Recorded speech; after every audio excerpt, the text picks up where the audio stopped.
Now, appearing on Top of the Pops was something many of us might have dreamt of at the age of 15, but our next guest did it, made the charts, and over 20 years later, he remains as unspoilt and popular as ever.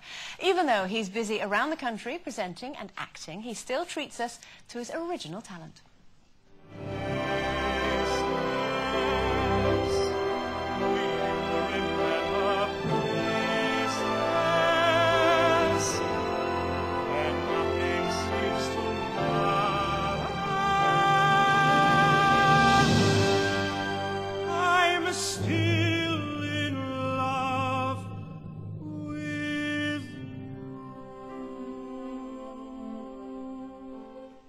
Please welcome the lovely Aled Jones.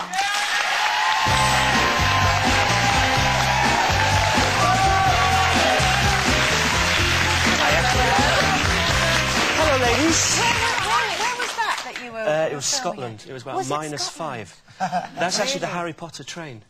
Oh, is it? Oh, I know that. And it was full of 80-year-old women. And there's midgies there. Attacking me. I've been there. Yeah. Honestly, I went onto the train and it was full of 80-year-old women. It was great. At a time in my life. Have you ever been at #1 in America? No, thanks for that. I knew you were going to say it. She's supposed to be my friend. You've been #1 here. I haven't even been #1 here. Nearly? No, nearly. I've been #2, yeah. It was Bruce Springsteen with Born in the USA at #1, and me with Voices from the Holy Land at #2. Yeah, but you can't complain. All your albums have gone either gold or platinum, haven't they? So you should do my PR. Yeah, I should, shouldn't I? I was going to ask if you've had lots of #2s, and I realised that wouldn't really sound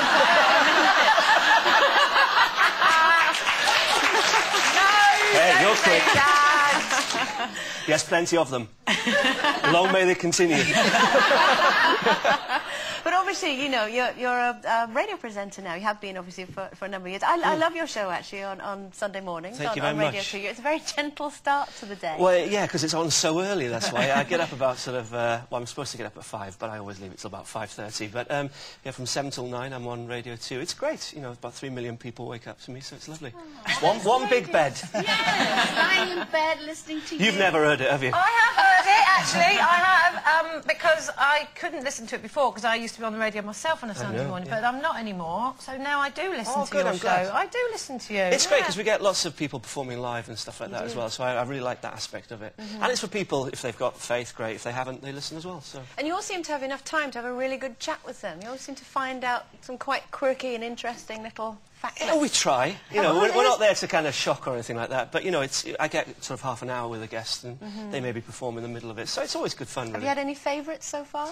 Yeah, lots of favourites. Probably Katie Mellower, who I'm doing a concert with as well for Park Children in Need. That was so bizarre. You know, Terry Wogan has an auction for children in need, and you could bid to have Katie Mellower and myself turn up and do a concert for your wedding, bar mitzvah, whatever. And it went for £250,000. Fantastic. Wow. Now, that's what you call a pressure to stay alive till May. You know, it's but that because they rang me up and I'd been asleep because I'd been out the night before, and they said, "You listen to the radio?" I was going, "No, why?" "Oh, we're doing your bid." And I thought, "Oh no, it's gone for like 50 quid or something like that." But at that point, it was 175,000. Wow. Good for Amazing. you. That's amazing. Yeah, I'm going to charge that for any concert now. You know, Quite right.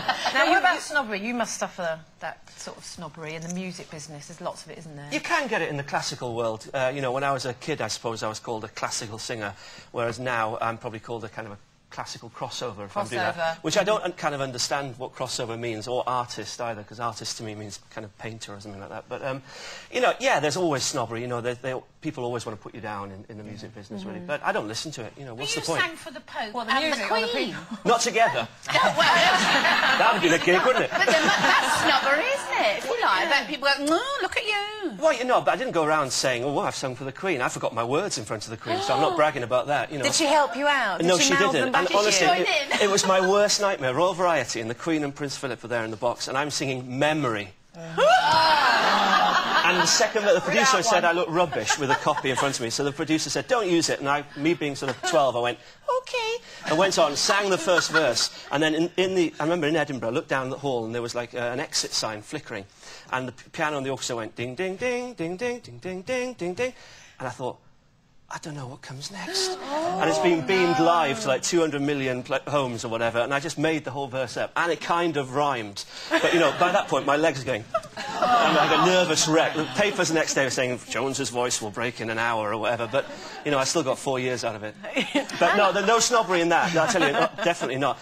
No, but I suppose if you go around telling people, oh, guess what, I'm doing lots of business, then that's more being a show-off, really. It's that awful thing, the snobbery also that's crept into, you know, in the old days it was what school did you go to, now it's what CDs do you play and what books do you read, and oh, what classical music have you got on your shelves, you know, and you're judged by it. But I think that's the older generation doing it more than the younger generation, because when I was a kid, if you listened to classical music, you'd get a thump.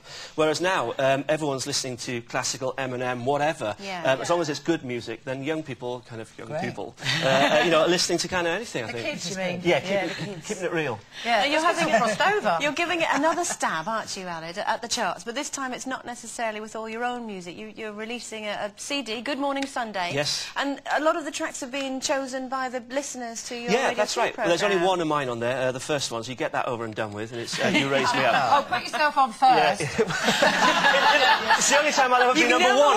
Yay! I get to do a number one. But, you know, it's 40 tracks, 2 CDs, kind of one CD uplifting stuff, so it's got Elvis, it's got Aretha Franklin, Bill Withers, all the sort of music. And it's not you singing that stuff? Oh, no, it's not me, it's the real people singing them, yeah. And then it's the real people. I couldn't do Elvis, really, although I am working on it.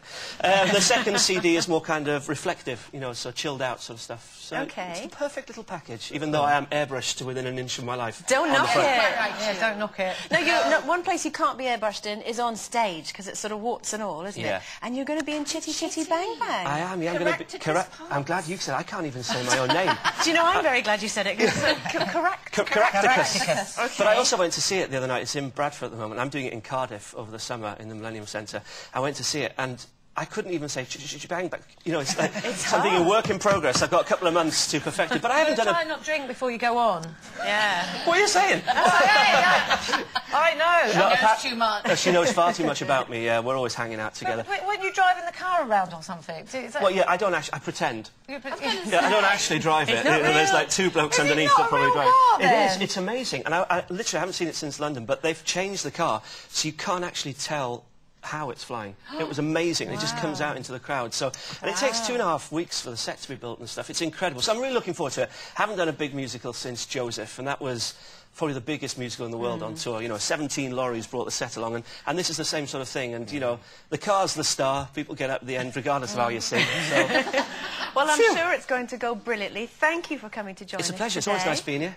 He's lovely, isn't he? Aled Jones. Thank you. Thank you. Thank you.